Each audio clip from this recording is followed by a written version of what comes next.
mati, mau diazanin untuk apa gitu? Ada yang lebih unik, ngajak bicara orang mati itu. Saya pernah lihat itu di kuburan, dia pegang kertas, orang-orang di sebelahnya nggak ngerti. Saya ngerti apa yang dia bilang. Hai fulan bin fulan, kalau malaikat mungkar nakir datang tanya siapa Tuhanmu, jawablah Allah. Kalau antum ada orang meninggal, antum ikut, antum lihat dia pegang kertas, itu dia ngomong sama orang mati biasanya.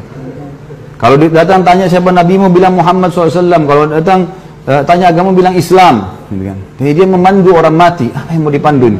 Ustadz pintar dengan gaya bicaranya yang mengejek, menjadikan talqin mayit sebagai bahan tertawaan di majelisnya. Sedangkan dia berbicara tentang apa yang dia tidak memahaminya. Ustadz pintar mengatakan bahwa mengajak bicara orang yang sudah mati adalah sesuatu yang unik, yang dari gaya bahasanya jelas menunjukkan maksud dari kata unik di sini adalah sebagai celaan. Karena kejahilannya, Ustadz pintar telah mengejek apa yang pernah Rasulullah SAW lakukan, yaitu berbicara dengan mayit. Mari kita simak riwayat berikut ini, yang dalam bahasa Ustadz pintar, apa yang dilakukan Rasulullah SAW dalam riwayat ini adalah perbuatan unik. Dalam kitab Sahih Al-Bukhari yang diterbitkan oleh Dar Ibn Katsir, cetakan pertama tahun 2002 Masehi, halaman 976, diriwayatkan dari Abu Talha, menukil kisah yang terjadi setelah Perang Badar, sampai pada kalimat, beliau berdiri di pinggir sumur, lalu memanggil, yaitu orang-orang Quraisy yang terbunuh, dengan menyebut nama mereka dan nama bapak-bapak mereka. Wahai fulan bin fulan, apakah dapat menyenangkan kalian jika kalian taat kepada Allah dan Rasul-Nya? Sesungguhnya kami mendapatkan apa yang dijanjikan Tuhan kami adalah benar. Maka, apakah kalian dapatkan apa yang dijanjikan Tuhanmu adalah benar? Perawi hadis berkata, lalu Umar berkata, wahai Rasulullah, apakah yang kau bicarakan terhadap jasad yang tidak bernyawa? Rasulullah SAW menjawab, demi zat yang jiwa Muhammad ada dalam kekuasaannya, kamu sekalian tidaklah lebih mendengar apa yang aku ucapkan daripada mereka.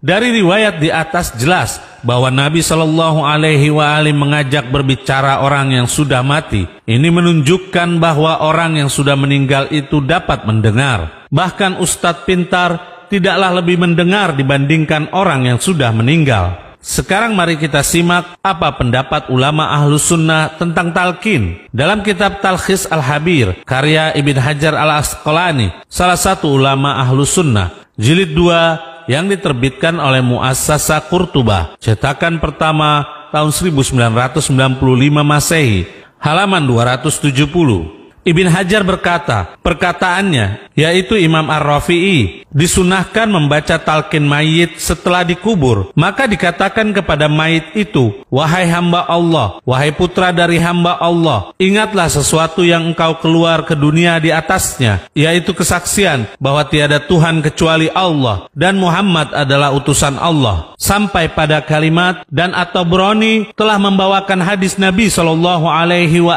dari Abu Umamah yang berkata, jika aku mati, maka lakukanlah kepadaku apa yang telah Rasulullah SAW perintahkan. Kami tegaskan apa yang telah Rasulullah SAW perintahkan untuk melakukannya kepada yang mati di antara kami. Rasulullah SAW telah memerintahkan kami. Beliau SAW bersabda, jika salah seorang dari saudara kalian meninggal dan kalian telah meratakan tanah kuburnya, yaitu telah selesai dikubur, maka hendaknya salah seorang di antara kalian itu berdiri di samping kuburnya dan berkata, wahai fulan bin fulana, maka sesungguhnya mayit itu mendengar tapi tidak bisa menjawab. Kami tegaskan, mayit itu mendengar tapi tidak bisa menjawab. Inilah kalimat yang dijadikan ejekan oleh Ustadz pintar. Hai fulan bin fulan, kalau malaikat mungkar nakir datang tanya siapa Tuhanmu, jawablah Allah. Kalau antum ada orang meninggal, antum ikut, antum lihat dia pegang kertas, itu dia ngomong sama orang mati biasanya. Kalau datang tanya siapa nabimu, bilang Muhammad SAW. Kalau datang tanya agama, bilang Islam. Jadi dia memandu orang mati. Apa yang mau dipandu ini?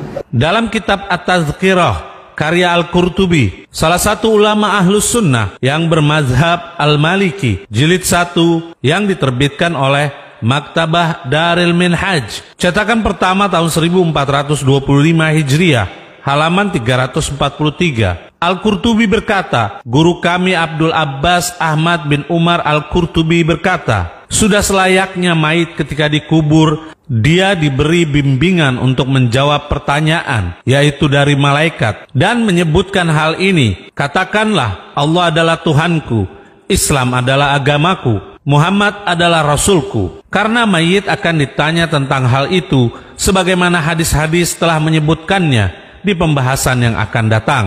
Perbuatan ini juga telah berlaku di tempat kami di kota Cordoba. Di dalam kitab Al-Lubab fi Syarhil Kitab, karya Abdul Ghani Al-Maidani, salah satu ulama Ahlus Sunnah yang bermazhab Al-Hanafi, jilid 1 yang diterbitkan oleh Al-Maktabah Al-Ilmiyah, halaman 125. Al-Maidani berkata, adapun mentalkinkan mayit di sisi kuburnya termasuk hal yang disyariatkan menurut Ahlus Sunnah. Kami tegaskan, hal yang disyariatkan menurut Ahlus Sunnah, bukan menurut Wahabi. Karena Allah Subhanahu wa Ta'ala akan menghidupkan mayit itu di dalam kuburnya. Ustadz pintar dan kelompoknya selalu membid'ahkan amaliyah atau perbuatan-perbuatan umat. Jika hal tersebut tidak ada contohnya dari para sahabat Nabi SAW atau tidak pernah dilakukan oleh mereka. Namun dalam hal ini, Ustadz pintar malah mencemooh amaliyah yang pernah dilakukan oleh sekelompok sahabat Nabi SAW. Karena itu kami akan berikan hadiah berupa pernyataan dari imam yang disucikan oleh kelompok Ustadz pintar ini. Dalam kitab Majmu'atul Fatawa, karya Ibn Taimiyah, salah satu ulama rujukan kelompok Wahabi, jilid 24, halaman 166. Ibn Taimiyah berkata, talqin mayit setelah kematian tidaklah wajib menurut kesepakatan ulama. Tidak pula termasuk perbuatan kaum muslimin yang dikenal di masa Nabi SAW dan para khalifah beliau. Namun hal itu berlaku dari sekelompok sahabat seperti Abu Umamah dan Wasilah bin Al-Asqa. Kami tegaskan, berlaku dari sekelompok sahabat. Dan yang sangat mengherankan adalah Ustadz pintar mencemooh talqin yang menurut mayoritas ulama mazhab Hambali adalah sunnah. Mari kita simak apa yang terdapat dalam kitab berikut ini. Dalam kitab Al-Insaf, karya Al-Mardawi, salah satu ulama Ahlus Sunnah yang bermazhab Al-Hambali, jilid 2, halaman 548. Al-Mardawi berkata, disunahkan membaca talqin untuk seorang mayit setelah dikubur menurut mayoritas sahabat kami, yaitu para ulama mazhab Hambali. Kami tegaskan, menurut mayoritas ulama mazhab Hambali. Dikatakan di dalam kitab Al-Furu, hal ini disunnahkan menurut mayoritas ulama. Timbul pertanyaan, merujuk kepada imam mazhab Ahlus Sunnah yang manakah sebenarnya kelompok Wahabi ini? Benar apa yang dikatakan seorang ulama Ahlus Sunnah dan muhakkik kitab, yaitu Hamzah Ahmad Zain berikut ini. Di dalam kitab Musnad Ahmad yang ditahqiq oleh Hamzah Ahmad Az-Zain, salah satu ulama Ahlus Sunnah, jilid 17 yang diterbitkan oleh Darul Hadis Al-Qahirah, cetakan pertama tahun 1995 Masehi, halaman 43. Hamzah Ahmad Zain berkata, kami tidak mengetahui apa mazhab mereka. Mereka mengaku bermazhab Hambali, terkadang mengaku tidak bermazhab. Mereka tidaklah mengikuti mazhab Hambali karena telah menentang Az-Zahabi yang bermazhab Hambali. Mereka tidaklah menetapkan satu mazhab yang jelas untuk dikenali. Sesungguhnya mereka di dalam mazhab seperti ular. Ada yang bertanya, bagaimana menjawab orang yang mengatakan sebenarnya engkau mazhabnya apa? Ya. Kita bilang bermazhab tidak wajib. Bermazhab itu bagus ya, tetapi tidak wajib untuk bermazhab. Dalilnya Imam Bukhari bukan bermazhab dari salah satu imam yang 4. Dia punya mazhab sendiri ya.